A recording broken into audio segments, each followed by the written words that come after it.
Good morning students. Today we are going to learn about geography of class 6 chapter 1, that is the earth in the solar system. What is the earth in the solar system? आज हम लोग जानेंगे कि हमारे solar system में हमारा अर्थ का position क्या है, और अर्थ की पोजीशन जानने से पहले उससे पहले हम लोगों को यह जानना है कि हमारा यूनिवर्स क्या है। ठीक है, अभी हम लोग कुछ टर्मिनोलॉजी के बारे में पढ़ेंगे। हमारे कुछ टर्मिनोलॉजीज हैं, जैसे यूनिवर्स है, नेबुला है, सेलेस्टियल बॉडीज है, स्टार्स हैं, गैलेक्सी हैं। तो ये सारी किसको हम बोलते हैं, क्या है कि ये स्टार क्या है, ये नेबुला क्या है, ये सेलेस्टियल बॉडीज किसको बोलते हैं, ये गैलेक्सी किसको बोलते हैं, तब जाके हम यूनिवर्स को डिफाइन कर पाएंगे। तो सबसे पहले देख लीजिए कि हमारा यूनिवर्स बना कैसे। हमारा यूनिवर्स मतलब ये पूरा संसार, ये पूरा धरती, अंबर और ये वायुमंडल सबको मिला के यूनिवर्स होता है। तो हमारा यूनिवर्स बना कैसे, तो सबसे पहले हमको जानना है कि हमारा यूनिवर्स कैसे बना। आगे देखते हैं। So our universe is believed to have come into existence due to a gigantic explosion called big bang. फिर से, our universe is believed to have come into existence due to a gigantic explosion called Big Bang. Means हमारा universe ऐसा believe किया जाता है, ऐसा कहा जाता है कि हमारा यूनिवर्स एग्जिस्टेंस में तब आया जब एक बहुत ही विशाल, बहुत बड़ा एक्सप्लोजन हुआ। एक्सप्लोजन मीन्स विस्फोट, एक बहुत ही बड़ा विस्फोट हुआ जिसका नाम था बिग बैंग। उस एक्सप्लोजन का नाम क्या था? Big bang.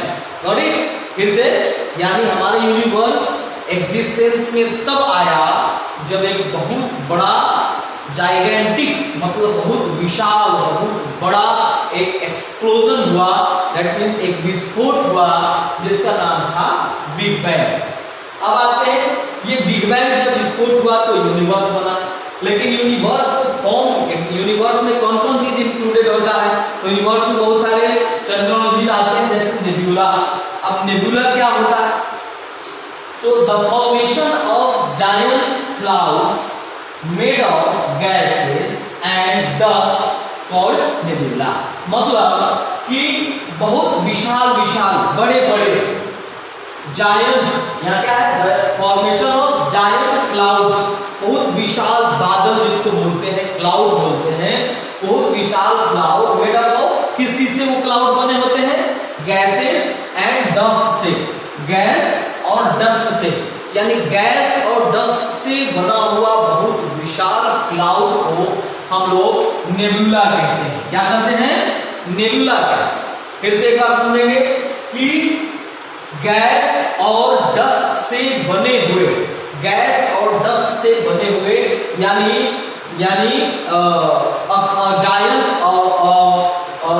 Giant clouds made up of gases and dust is known as nebula. फिर से क्या हमने लिखा? The formation of giant clouds made of gases and dust called nebula. मतलब नेबुला कहते हैं कि गैस और डस्ट से बने हुए विशाल क्लाउड को नेबुला कहते हैं। दूसरा वर्ड है सेलेस्टियल बॉडीज। ये वर्ड हम लोग हमेशा सुनेंगे, आगे भी सुनेंगे। तो सेलेस्टियल बॉडीज का मतलब क्या होता है? सेलेस्टियल बॉडीज हिंदी में इसको बोलते हैं आकाशीय पिंड। तो सेलेस्टियल बॉडीज किसको कहते हैं? तो all the objects that shine in the sky at night are called celestial bodies. मतलब जितने सारे ऑब्जेक्ट्स हैं जो आकाश में रात को आकाश में चमकते रहते हैं, वो सभी सेलेस्टियल बॉडीज कहलाते हैं। उन सेलेस्टियल बॉडीज में स्टार्स हो सकते हैं, वो उन सेलेस्टियल बॉडीज में प्लैनेट्स हो सकते हैं, है ना। उन सेलेस्टियल बॉडीज में बहुत सारे सैटेलाइट्स हो सकते हैं। तो बहुत सारे ऐसी चीजें हैं जो स्काई में रात को शाइन करते हैं, और वो सभी ऑब्जेक्ट सेलेस्टियल बॉडीज कहलाते हैं। नेक्स्ट टॉपिक है स्टार्स। अब उसमें स्टार्स कहते किसको है? सबसे पहले ये जानने की जरूरत है कि स्टार किसको बोलेंगे। तो the celestial bodies that produce their own heat and light. Once again, the celestial bodies that produce their own heat and light are called stars. मतलब ऐसे celestial bodies, ऐसे आकाशीय पिंड जो स्वयं का अपना हीट और लाइट प्रोड्यूस करते हैं, खुद का हीट और लाइट प्रोड्यूस करते हैं, वो उसको हम लोग स्टार्स बोलते हैं. Sun is also a star. Sun is also a star and you know that sun it is believed that sun is born 4.6 billion years ago. About 4.6 billion years ago the sun was born about 4.6 billion years ago. So sun is also a star. सन भी एक star है क्योंकि सन खुद का heat produce करता है, खुद का लाइट प्रोड्यूस करता है, इसलिए सन भी एक स्टार है. आइए गैलेक्सी के बारे में. और ऐसे ऐसे जो स्टार्स हैं, आपको पता है हमारे अर्थ से 12 लाख गुना बड़ा है सन.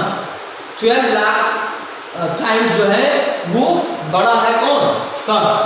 और ऐसे सन जो स्टार है, ऐसे ऐसे मिलियंस ऑफ स्टार्स इस स्काई के अंदर है, यानी मिलियंस ऑफ स्टार्स होते हैं. तो मिलियंस ऑफ स्टार्स जब एक साथ मिलते हैं तब उसको हम लोग गैलेक्सी बोलते हैं. क्या बोलते हैं? गैलेक्सी बोलते हैं.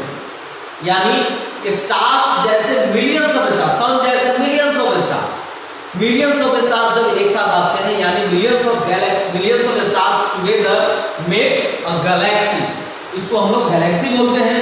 और ऐसे मिलियंस ऑफ गैलेक्सीज, आप मतलब कैन यू इमेजिन इट कि मिलियंस ऑफ गैलेक्सीज एक साथ जब मिलते हैं तब यूनिवर्स बनता है. तब क्या बनता है? यूनिवर्स बनता है. फिर से एक बार लोग समझे, सबसे छोटा क्या हो गया? सबसे आप पहले जान रहे हैं कि सेलेस्टियल बॉडीज क्या होते हैं. सेलेस्टियल बॉडीज मतलब जितने सारे ऑब्जेक्ट हमारे स्काई के अंदर रात को शाइन करते हैं वो सभी सेलेस्टियल बॉडीज हैं. और सेलेस्टियल बॉडीज में ऐसे सेलेस्टियल बॉडीज जो अपना हीट और अपना लाइट प्रोड्यूस करते हैं वो बॉडीज स्टार्स कहलाते हैं. और ऐसे मिलियंस ऑफ स्टार्स जब एक साथ मिलते हैं तो वो गैलेक्सी कहलाते हैं. और ऐसे मिलियंस ऑफ गैलेक्सी जब एक साथ मिलते हैं तब उसको हम यूनिवर्स बोलते हैं. तब उसको क्या बोलेंगे? यूनिवर्स बोलेंगे. और एक चीज जानने की है कि हमारा जो सोलर सिस्टम है ये इसी गैलेक्सी के अंदर आता है. ठीक है, इसी यूनिवर्स के अंदर आता है. तो इस यूनिवर्स के अंदर मिलियंस ऑफ गैलेक्सीज हैं और उस मिलियंस ऑफ गैलेक्सीज में एक गैलेक्सी है जिसका नाम है मिल्की वे गैलेक्सी. मिल्की वे गैलेक्सी, इसका नाम है मिल्की वे गैलेक्सी. ठीक है, और मिल्की वे गैलेक्सी या इसका दूसरा नाम है आकाश गंगा. ठीक है, इस पूरे यूनिवर्स में मिलियंस ऑफ गैलेक्सीज हैं, उसमें एक गैलेक्सी है जिसका नाम है मिल्की वे गैलेक्सी या आकाश गंगा, दोनों एक सेम नेम है. तो इस मिल्की वे गैलेक्सी के अंदर एक सिस्टम है जिसका नाम है सोलर सिस्टम. और उस सोलर सिस्टम के अंदर एक प्लेनेट है जिसका नाम है अर्थ. तो आप समझ सकते हैं, कैन यू इमेजिन, आप इमेजिन कर सकते हैं कि हम कितने छोटे हैं, हमारा अर्थ कितना छोटा है. ये यूनिवर्स बहुत बड़ा. वी कांट इमेजिन, हम लोग इमेजिन नहीं कर सकते हैं कि ये यूनिवर्स कितना बड़ा है. उस यूनिवर्स में हमारा अर्थ जो है एक छोटा सा ऑब्जेक्ट है जिसको हम प्लैनेट के नाम से जानते हैं, यानी अर्थ के नाम से जानते हैं. तो आज के लिए इतना ही.